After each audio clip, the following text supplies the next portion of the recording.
नमस्कार, बहुत स्वागत है आपका बंसल न्यूज के प्राइम टाइम बुलेटिन में। आपके साथ मैं हूं दीपक मिश्रा। बुलेटिन की शुरुआत में सबसे पहले बात करेंगे गुजरात के होने वाले नए मुख्यमंत्री की। गुजरात में विजय रूपाणी के इस्तीफे के 24 घंटे के अंदर ही बीजेपी ने एक बार फिर चौंकाने वाला फैसला किया है। गुजरात के नए मुख्यमंत्री के लिए घाटलोड़िया के विधायक भूपेंद्र पटेल के नाम पर मुहर लगी है। विधायक दल की बैठक के बाद पार्टी पर्यवेक्षक नरेंद्र सिंह तोमर ने उनके नाम का ऐलान किया। हालांकि इससे पहले मुख्यमंत्री के पद के लिए जिन नामों की चर्चा हो रही थी उसमें भूपेंद्र पटेल का नाम कहीं भी नहीं था, जिसके बाद बीजेपी ने एक बार फिर अपना सरप्राइज फैक्टर बरकरार रखा है। बता दें कि खुद विजय रूपाणी ने ही इस्तीफे के बाद सीएम पद के लिए भूपेंद्र पटेल के नाम का प्रस्ताव रखा था, जिसका डिप्टी सीएम नितिन पटेल ने समर्थन किया। वहीं भूपेंद्र पटेल गृहमंत्री अमित शाह और गुजरात के पूर्व मुख्यमंत्री आनंदीबेन पटेल के करीबी माने जाते हैं। भूपेंद्र पटेल के मुख्यमंत्री बनने के बाद मंत्रिमंडल में भी बदलाव के कयास लगाए जा रहे हैं। कल दोपहर 2 बजे मुख्यमंत्री का शपथ ग्रहण समारोह होगा। समारोह में मध्य प्रदेश के मुख्यमंत्री शिवराज सिंह चौहान भी शामिल होंगे। चलिए आपको यह भी बता दें, भूपेंद्र पटेल आखिर है कौन। पूरा नाम भूपेंद्र रजनीकांत पटेल है। पटेल समुदाय से आते हैं भूपेंद्र पटेल। भूपेंद्र पटेल का पटेल समुदाय में काफी दबदबा है। शिक्षक के तौर पर अपने करियर की उन्होंने शुरुआत की थी। 2017 में पहली बार उन्होंने विधानसभा चुनाव लड़ा और पूर्व मुख्यमंत्री आनंदीबेन पटेल के कहने पर उन्हें टिकट मिला था 2017 के विधानसभा चुनाव में घाटलोड़िया सीट से वो विधायक चुने गए। कांग्रेस प्रत्याशी शशिकांत पटेल को उन्होंने हराया और एक बड़े अंतर से हराया। रिकॉर्ड 1,17,000 वोटों से चुनाव जीता। अहमदाबाद नगर निगम की स्थायी समिति के अध्यक्ष भी रह चुके हैं। गृहमंत्री अमित शाह और पूर्व मुख्यमंत्री वर्तमान के राज्यपाल यूपी के आनंदीबेन पटेल के करीबी हैं और संगठन में एक मजबूत पकड़ रखते हैं।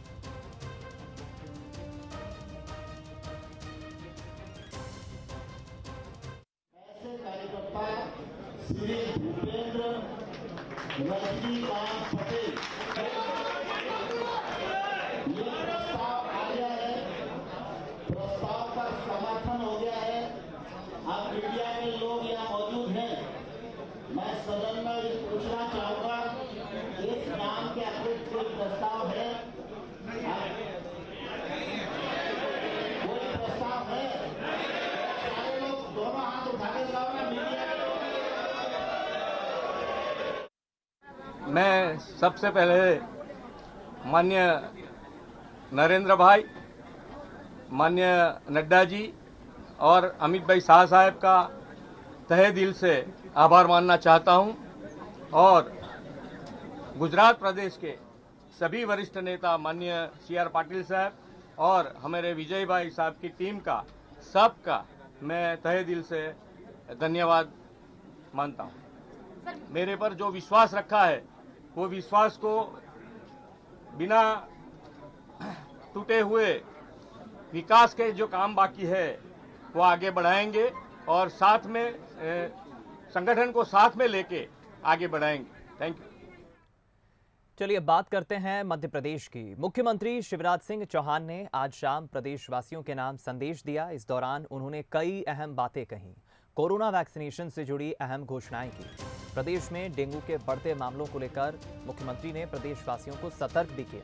सीएम शिवराज ने बताया कि प्रदेश में 100% वैक्सीनेशन सुनिश्चित करने के लिए 17 सितंबर को एक बार फिर महाअभियान चलाया जाएगा। 30 सितंबर को सभी प्रदेशवासियों को कम से कम कोरोना वैक्सीन की 1 डोज देने का लक्ष्य रखा गया है 30 सितंबर तक। वहीं डेंगू के प्रदेश में बढ़ते मामलों पर अंकुश के लिए 15 सितंबर को विशेष अभियान चलाया जाएगा। डेंगू का लार्वा खत्म करने के लिए सीएम ने इस अभियान में आम लोगों से सहयोग की अपील की है। वैक्सीनेशन महाअभियान 17 सितंबर को फिर होने वाला है। उस दिन माननीय प्रधानमंत्री जी का जन्मदिन भी है। उस दिन व्यापक पैमाने पर अभियान चलाकर टीके लगाए जाएंगे। मेरी आपसे प्रार्थना है, आपके गांव में, आपके मोहल्ले में, आपके वार्ड में अगर कोई रह गया हो तो खोज खोज कर कन्वेंस करके टीके लगवाएं। मध्य प्रदेश में अब तक 75% से ज्यादा भाई बहनों को, पात्र आबादी को वैक्सीन का पहला डोज लगाया जा चुका है। लेकिन अभी भी लोग बचे हैं और इसलिए हमारा संकल्प है कि 30 सितंबर तक हम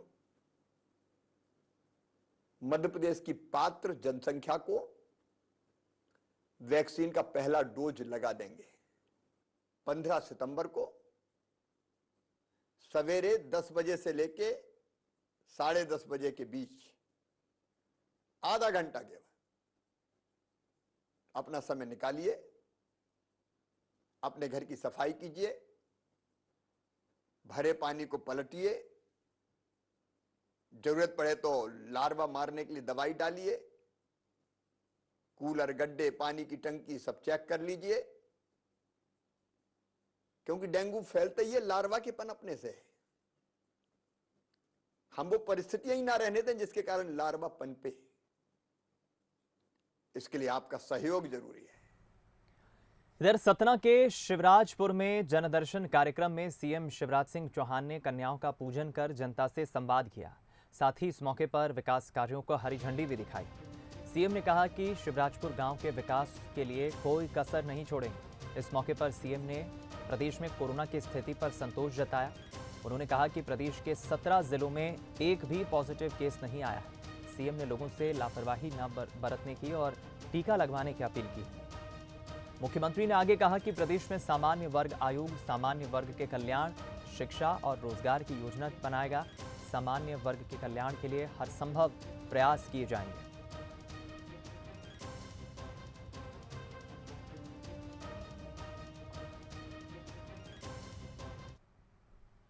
और दूसरी बात, भैया टीका लगवाया कि नहीं सबने?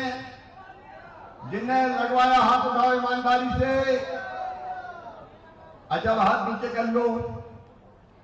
अब मेरी कसम है, कोई झूठ मत बोलना। जिन्हें नहीं लगवाया वो हाथ उठाओ। जिन्हें नहीं लगवाया, मामा की कसम। थोड़े रह गए, मैंने भी हाथ उठा रही है। कहाँ है कलेक्टर? भैया ये सिविल को लगवाओ। सेंटर बनाकर सबको टीका लगवाना, यही टीका बचाओ है। ये मोदी जी ने जिंदगी का डोज दिया है, वैक्सीन दी है, इसको लगवाना है सब। राज्य में जनदर्शन बता के करने आया हूं, ये रुकेगा नहीं। अब पूरे प्रदेश में चलेगा। अचानक उतर के भी पूछूंगा और तब अगर कोई को नहीं मिला तो जिसने गड़बड़ की है उसको छोड़ूंगा नहीं किसी भी कीमत पे। भी देखो भैया, राशन में कोई ने गड़बड़ की तो सीधे हथकड़ी लगवा के जेलों में भिजवाऊंगा, चाहे कुछ हो जाए। जिनके कार्ड नहीं बने, आयुष्मान भारत के कार्ड बने हुए चाहिए, चाहे एससी हो, ओबीसी हो, चाहे सामान्य वर्ग हो, कोई भेदभाव नहीं। और इसका फायदा ये होगा कि चिन्हित अस्पतालों में सरकारी के साथ साथ प्राइवेट में भी 5 लाख रुपए तक का इलाज फ्री में करवा के दिया जाएगा। बताइए, जरूरी है कि नहीं? और इसलिए इस योजना का बेहतर क्रियान्वयन चाहिए। वहीं सतना पहुंचे सीएम शिवराज सिंह चौहान ने कमलनाथ के ट्वीट पर पलटवार किया। सीएम शिवराज सिंह चौहान ने पलटवार करते हुए कहा कि कमलनाथ कभी दर्शन नहीं देते, केवल बैठकर ट्वीट करते हैं। अब ट्वीट वाले नेताओं को क्या कहें। बता दें आपको, सीएम शिवराज सिंह चौहान के जनदर्शन कार्यक्रम पर कमलनाथ ने सवाल उठाए थे ट्वीट करते हुए, और कमलनाथ ने जो ट्वीट किया था उस पर पलटवार किया है मुख्यमंत्री शिवराज सिंह चौहान ने। यह आज का ट्वीट है कमलनाथ का। मुख्यमंत्री शिवराज सिंह चौहान पर तंज कसा था कमलनाथ ने, और पलटवार करते हुए सीएम ने कहा कि अब ट्वीट वाले नेताओं को क्या कहें, केवल ट्वीट करते हैं।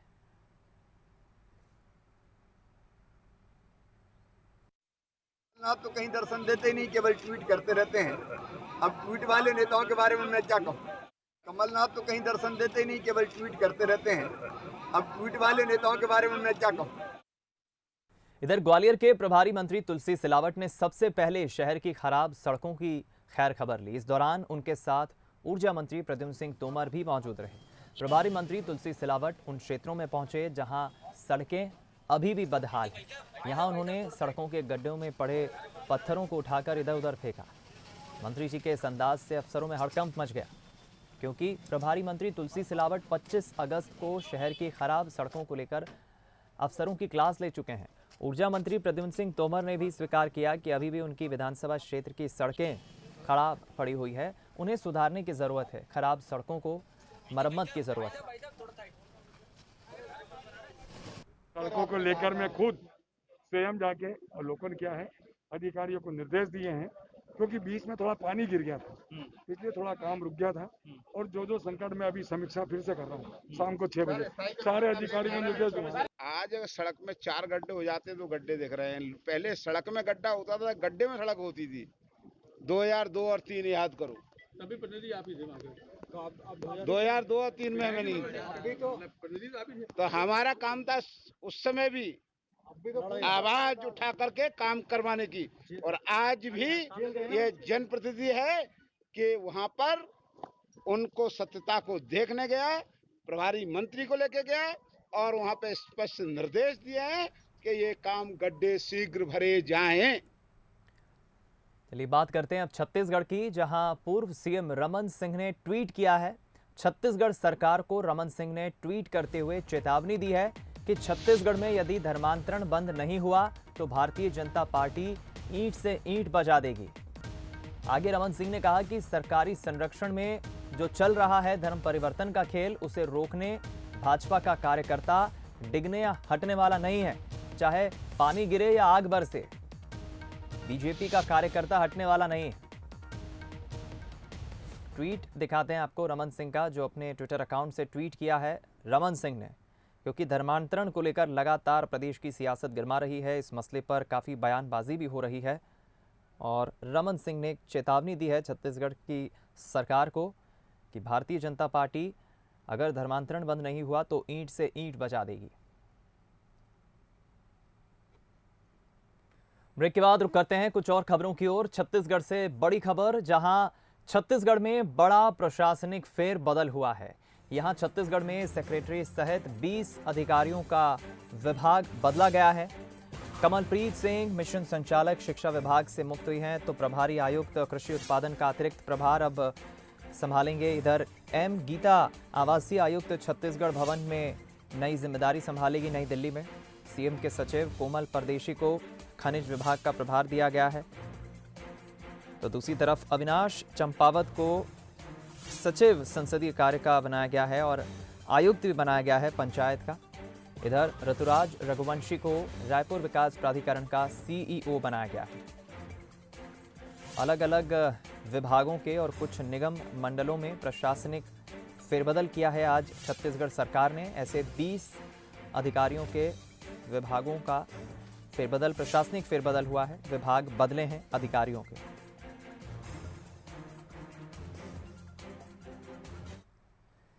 रायपुर से खबर, जहां निलंबित एडीजी जीपी सिंह की लगातार मुश्किलें बढ़ रही हैं। एक बार फिर जीपी सिंह पर अब ईडी ने शिकंजा कसा है। दिल्ली में ईडी ने वरिष्ठ आईपीएस जीपी सिंह पर एफआईआर दर्ज की है। 2.5 महीने में जीपी सिंह के खिलाफ ये चौथी एफआईआर दर्ज हुई है। इससे पहले 3 एफआईआर जीपी सिंह के खिलाफ दर्ज हुई है। ये चौथी एफआईआर दिल्ली में ईडी ने दर्ज की है। ईओडब्ल्यू से जीपी की रिपोर्ट मांगी है जीपी सिंह की। सुप्रीम कोर्ट से राहत मिलने के बाद अब ईडी ने शिकंजा कसा है।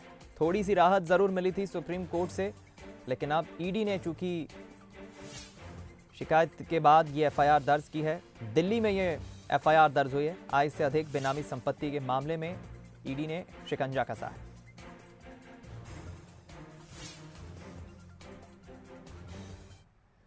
खरगोन के बिस्टान में जेल में हुई आदिवासी युवक की मौत के मामले में प्रदेश सरकार ने बड़ी कार्रवाई करते हुए खरगोन के एसपी शैलेंद्र सिंह चौहान को पद से हटा दिया है। मामले को लेकर सीएम शिवराज ने कहा है कि बिस्टान में हुई घटना में पहले भी पुलिसकर्मियों को सस्पेंड किया गया था, लेकिन ठीक सुपरविजन न होने के कारण हमने एसपी को भी हटाने का फैसला किया है। तथ्यों के आधार पर आगे भी कार्रवाई की जाएगी। बता दें कि खरगोन जेल में आदिवासी युवक की मौत हो गई थी, जिस पर ग्रामीणों ने बिस्टान थाने के बाहर हंगामा किया था।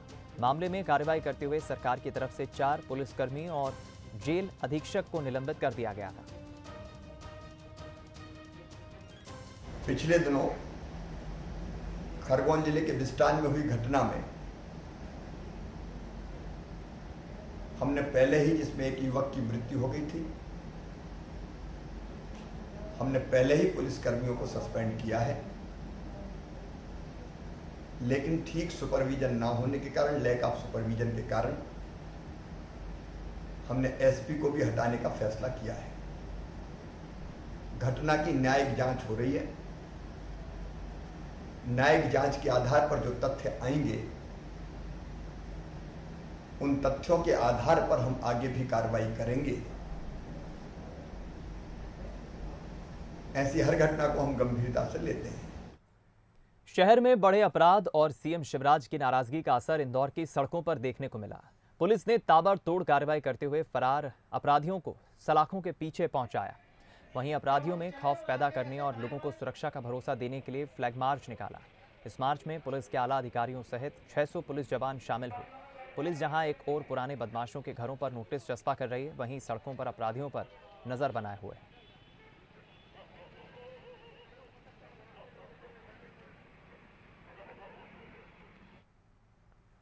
चलिए बात करते हैं मध्य प्रदेश के कोरोना हेल्थ बुलेटिन की। बीते 24 घंटों में जो आंकड़े आए हैं कोरोना के सामने, वो 14 नए आंकड़े आए हैं। 14 नए मरीज आए हैं। आंकड़े 14 हैं।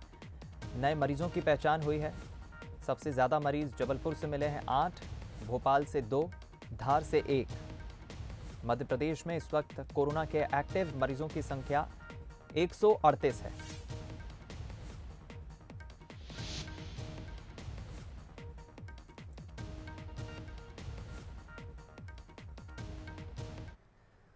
कोरोना से हुई मौत के आंकड़े छिपाने के मामले में सरकार ने नई गाइडलाइंस जारी की है। कोरोना से जान गंवाने वाले लोगों के डेथ सर्टिफिकेट पर अब कोरोना मौत के कारण के तौर पर दर्ज किया जाएगा। ये जानकारी केंद्र सरकार ने सुप्रीम कोर्ट को दी। स्वास्थ्य मंत्रालय और Indian council of medical research ने नई गाइडलाइन तैयार की है, जिसके तहत कोरोना से संबंधित मौतों में आधिकारिक डॉक्यूमेंट जारी किया जाएगा।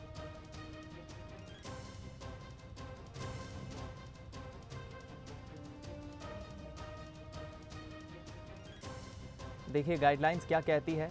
डेथ सर्टिफिकेट में जानकारी दी जाए कोरोना संक्रमण होने के बावजूद क्या कारण रहा। टेस्ट करने के 30 दिन में होने वाली मौतों और कोरोना संबंधित मानी जाएगी। मौत के कारण से असंतुष्टि के मामलों के लिए जिला स्तर पर एक कमेटी बनेगी। ये तमाम जिक्र है गाइडलाइंस में।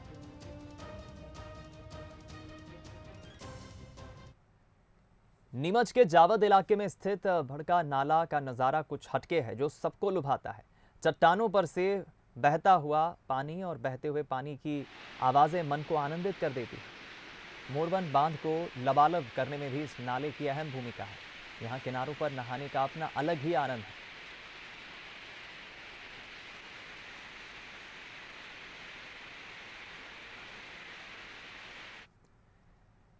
इधर छिंदवाड़ा में कल रात से ही मानसून मेहरबान है। मूसलाधार बारिश से जनजीवन अस्त व्यस्त हो गया है। निचले इलाकों में पानी भरने से लोगों को काफ़ी दिक्कतों का सामना करना पड़ रहा है।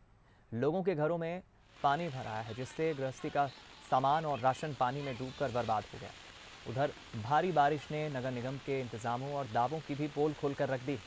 शहर के गुलाबरा, छोटी बाजार और अन्य स्थानों में जलभराव हो गया। बारिश से कलेक्टोरेट, सत्कार तिराहा रोड पानी में डूब गया। वहीं छिंदवाड़ा से सोनपुर को जोड़ने वाली पुलिया में पानी का बहाव तेज होने से लोगों का आना जाना रुक गया। मौसम विभाग के अनुसार पूर्व मध्य बंगाल की खाड़ी में कम दबाव का क्षेत्र सक्रिय है, जिसके चलते आने वाले दिनों में भी बारिश का दौर जारी रह सकता है।